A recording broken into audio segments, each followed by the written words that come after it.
Okay, kwentuhan muna tayo mga Kailocano, ano? Mga Kailocano, mga kababayan. Oo, kwento-kwentuhan muna tayo ngayon. Mga kababayan po natin, magandang oras po sa inyong lahat. Ano po? Sa bansang Pilipinas, dito po sa napakagandang Pilipinas at ganun din sa ating mga kababayan, mga kamag-anak o mga tawag dito, mga kakasinsin at mga kakabsat, gagayem sa iba't ibang dako ng mundo. Oo, sana ganito rin po ang inyong mga ngiti, ano. Ganito, yan, yan. Ganyan po sana dapat ang ngiti po ninyo para laging ngiting maaliwalas, ngiting tagumpay na kagaya po ng ating Pangulong Bongbong Marcos Jr. na ito po yung kanyang ngiti. Pagdating po niya galing po sa pagbisita sa Japan na nakakuha po ng tumataginting na 210 billion investment. Yun!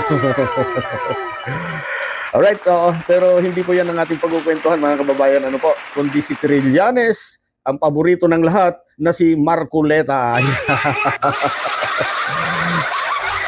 Trillanes, babatukan si Marcoleta. Yun, talagang mainit na ito. May usapang batukan na. Umiinit na po at ika ngay nagbabantang maglagablab ang apoy sa pagitan po ni Trillanes at Marcoleta. Pero hindi po hindi po yung actual na apoy, kundi po ito ay online lamang. Mahilig talaga itong mga senador ni Cayetano sa online Parang kwentuhang inuman ba na habang tumatagal yung habang tinatamaan ng espiritu ng alak, unti-unting nagiging maingay. At kung magkaminsan pa, umiinit ang usapan na maaaring humantong po sa batukan. Yun nga po, matapos nga pong sabihin ni Marcoleta na ipapatawag daw niya itong si Trillanes doon po sa Senado, at ito ay tungkol sa nangyari sa Senado noon na ito yung pag-aresto ba, yung aarestohin na si Bato sa bisa po ng ICC warrant of arrest. Ang mga eksena niyan na mga kababayan ay naging viral po sa buong mundo yan. At naging viral sa pamamagitan po ng mga social media, mainstream media. Oo, kasama na rin po yung mga local at international outlets, news outlet. Matatandaan natin na hinamon po nitong si De La Rosa, si Trillanes. Oo, anong sabi niya? Sabi niya, "Come on, Mr. Trillanes, make my day." Dakdak ka ng dakdak ng ICC. Oo. Agtapang, gusto mo, sumama ka pa. Oo, sumama ka sa pag-aresto sa akin. Ikaw pa, magposa sa akin kung gusto mo. Yan po ang napakatapang na hamon po ni De La Rosa kay Sentry. Pero nung lumabas na po ang warrant of arrest na galing po sa ICC, abay nabahag po ang buntot ni De La Rosa. Nawala po ang kanyang angas Ayun, anong nangyari? Kumaripas po ng takbo at nagkandara pa nga doon sa hagdanan. Di ba? Parang itong si dating presidente din, itong si Digong, matatandaan niyo po ba na hinamon po nito si itong si Digong ay hinamon po niya nung mayor pa itong si dating Pangulong Duterte, mayor pa siya sa Davao, hinamon niya itong si Ilocanong Muslim. Alam ko kilala po ninyo ito, isa rin vlogger po yan. Siya po si Kawaldi Carbonell. Hinamon po niya yan ng bangbangan. Bangbangan talaga, yung draw ba? Gun draw, parang gano'n. Di ba? Oo, hinamon po ni Digong yan, si Kawaldi Carbonell. At matapang naman na sumugod itong si Waldi. Pero wala pong anino. Wala pong anino, hindi po nagpakita itong si Duterte na hindakutan yata kay Waldi Carbonell. At muli na naman po nagkaroon ng hamunan. Ito naman po si Kawaldi Carbonell ang naghamon. Oo, naghamon din ng ganun din. Oo, bangbangan din. Hinamon niya itong si Basti Duterte. Oo, at ang maganda pa, doon po sa Luneta magkikita sana. Pero ni Anino ni Basti, wala rin. Tapos bigla-bigla, nangyari po, itong si Basti ay naghamon. Siya naman po ang naghamon ngayon. Hinamon niya po itong si General Torre na noon ay kasalukuyang PNP chief. Sayang sayang lang at itong si General Torre ay talagang binigyan ng oras ang pag-iensayo. Nag-ensayo po itong si General Torre para lamang paghandaan ng laban. To make the story short, naging instant champion po itong si General Torre. instant champion by default.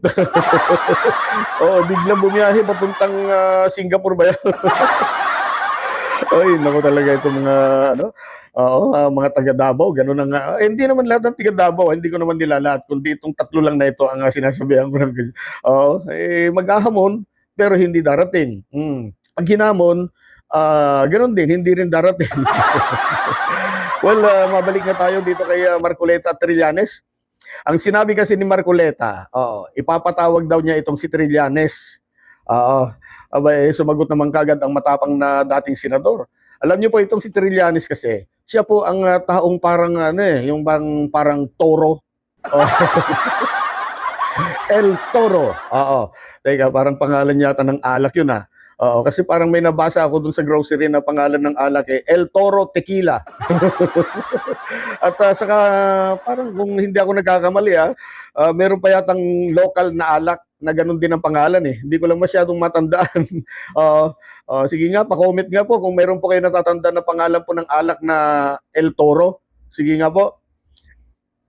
Yung salitang El Toro kasi ay naglalarawan or nagsasalarawan sa isang lalaking baka. At hindi lang po basta baka po ito kundi lalaking baka na matapang. Ganun po yan, yung toro.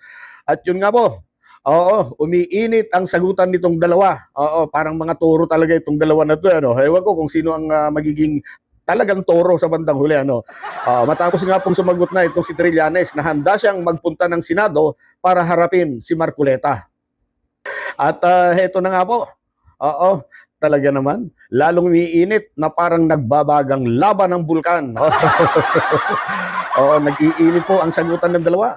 Kaugnay nga po ng pagpresenta po ni Trillanes sa nasabing International Criminal Court warrant of arrest laban kay De La Rosa sa Senado.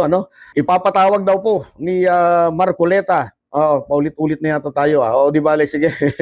Ipapatawag daw po ni Marcoleta itong si Trillanes kaugnay po ng pagwawagayway ng warrant of arrest ng ICC. Doon po sa Senado. At doon, kailangan daw pong imbestigahan yan ayon po kay Marcoleta. At plano pong ipatawag ni Marcoleta si Trillanes sa pagbubukas po ng investigasyon ng Blue Ribbon Subcommittee. Ito naman yung pinag-usapan natin nung isang kahapon, yung subcommittee na ipinaliwanag po ng maayos nitong si Attorney Rene Bueno. At wala po pala yan. House siya. Yan na nga po. Para pagpaliwanagin daw po si Trillanes dun sa naturang insidente. Napakaliwanag naman ng sinabi po ni Trillanes noong inambush siya, ambush interview ng media habang winawagayway yung warrant of arrest na inisyu po ng ICC. At ang sabi nga po ni dating Senator Trillanes ay pinagbigyan ko lang naman ng hamon ni De La Rosa. Ano pa? Ano pang dapat linawin doon? Dahil dyan po ay yun na nga, matapang pong sumagot itong si Trillanes kay Marcoleta at giniit niya na hindi siya natatakot humarap sa Senado at harapin si Marcoleta. Hindi rin po siya natatakot na harapin kung ano man ang mga investigasyong gagawin at hindi rin daw siya natatakot sa mukha ni Marcoleta. Ang sabi po ni Trillanes, game ako dyan. Hindi naman ako natatakot dito kay Rodante Marcoleta pero kung time again, yan ang sabi niya, nandoon ako kasi hinamon ako ni Senator De La Rosa. Hindi ako inutusan ni De La Rosa. Hinamon niya ako. And I accepted the challenge, ani Trillanes. So, ngayon, kung si Marcoleta ay hamunin din niya akong puntahan siya sa Senado para batukan siya, I will accept the challenge as well. Ayan, yari si Marcoleta, nakahanap ka ngayon ng katapat at hindi lang po basta-basta katapat yan. Hindi lang basta-basta katapat yan si Trillanes. Si Digong nga, hindi natrasan ikaw pa kaya. Mga babayan, napansin po ba ninyo itong si Marcoleta kahit nung nandun pa siya sa Kongreso, ganyan na siya. Oo, ganyan na siya. Ganyan na ugali niyan. Parang gusto niya laging away. Naghahanap lagi ng away. Lahat yata ng hindi sumasang-ayon sa gusto niya o kaya sa kanya, aawayin niya Di ba? At wala kang puwang sa kanya kung hindi ka abogado o hindi ka pwedeng makipagdebate sa kanya. Kagaya po ng sinabi niya kay Hontiveros, na parang sinabi niyang, wala kang karapatang makipagdebate sa akin, Hontiveros. Abogado ako, pero ikaw wala kang legal background. Parang ganun eh, di ba? Oh, ayan. At dahil po dyan sa mga sinabi ni Marcoleta niyan, na parang binaliit niya talaga itong si Hontiveros, marami pong mga magagaling at kilalang mga abogado ang nag-react sa banat na yan ni Marcoleta. Oo. Pati nga po itong si Shell Jokno, ano po, isa ding magaling at batikang abogado yan at kasalukuyan pong kongresista. Bumanat din kay Marcoleta at ito ang kanyang sinabi. Hindi impressive ang legal background kung ginagamit lang sa pangmamaliit. Mas nakakabahala ang may alam sa batas pero pinipilit baluktutin ito.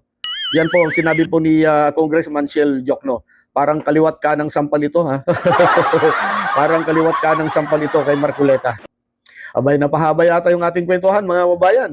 Kaya muli po, maraming salamat po sa pagtsatsaga ninyong manood. Have a good day to all. Nax.